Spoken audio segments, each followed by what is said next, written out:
Malta, arċipelagu iffurmat minn numru ta' gżejjer żgħar fid-daqs imma importanti minħabba l-qagħda ġeografika tagħhom fil-Mediterran bejn il-kosta ta' Sqallija u dik tal-Afrika ta' fuq. B'ħabitati uniċi u mimlijin diversità kemm fuq l-art kif ukoll fil-baħar, il-Gżejjer Maltin huma importanti għal ħafna speċi naturali differenti. Fost dawn insibu l-garnija, bl-Ingliż Yelcon Shearwater. 10% tal-popolazzjoni dinjija ta' dan l-asfur tal-baħar insibuha f'dawn il-gżejjer. Il-garni huwa tajr tal-baħar ta' daqs medju li jinstab biss fil-Mediterran. Il-karatteristiċi ewlenin ta' dawn l-asafar huma t-toqob ta' barra ta' mneħirhom li jkunu fil-forma ta' tubu, il-parti ta' fuq sewda u dik ta' taħt bajdanija u l-mod kif itiru b'qatfiet maġlin normalment iħufu baxx mal-mewġ viċin ħafna ta' wiċċ il-baħar. Dawn l-asafar iqattaw il-parti l-kbira ta' ħajjithom fuq il-baħar. L-ikel tagħhom huma l-ħut u l-klamari. Jirritornaw lejn Malta kull sena biex ibejtu bej frar u Lulju, waqt li jivvjaġġaw sal-kosta ta' Sqallija u l-Afrika ta' fuq biex ifittxu l-ikel, anke meta jkunu fuq il-bejta. Bħal kull speċi oħra ta' asafar tal-baħar, il-garnija għandha sem essenzjali biex l-ekosistema tinżamm b'saħħitha u tista' tintqies bħala indikatur importanti tal-istat tal-ambjent marittimu. Imma din l-ispeċi tinsab medda u llum hija klassifikata bħala speċi vulnerabbli fil-periklu tal-estinzjoni. Dan l-asfur tal-baħar jinħtieġ l-għajnuna.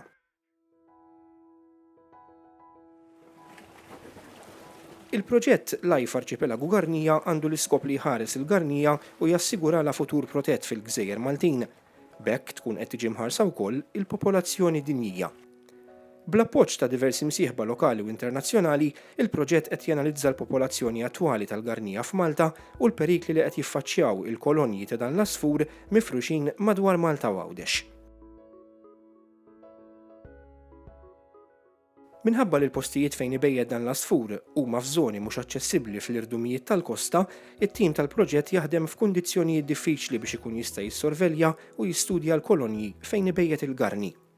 It-tarif jinġabar b'mod metikolus u jiġi analizzat b'attenzjoni kbira biex fuqu jitfasslu miżuri effettivi ta' konservazzjoni bl-iskop li jitnaqsu l-perikli li qed tiffaċċja din l-ispeċi. Naraw x'inhuma dawn il-perikli. Il-bajt u l-frieħ tal-garni huma vulnerabbli għall-attakki minn predaturi bħal firien li waslu biex jonqos is-suċċess riproduttiv u allura tonqos ukoll il-popolazzjoni ta' dawn l-asafar.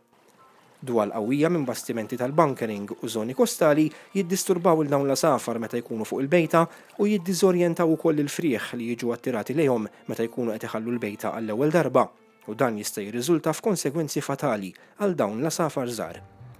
Mużika u dwal qawwija minn dajjes privati jew kummerċjali viċin l-irdumijiet u l-għerien jikkawżaw stress żejjed lil dawn l-asafar meta jkunu fuq il-bejta.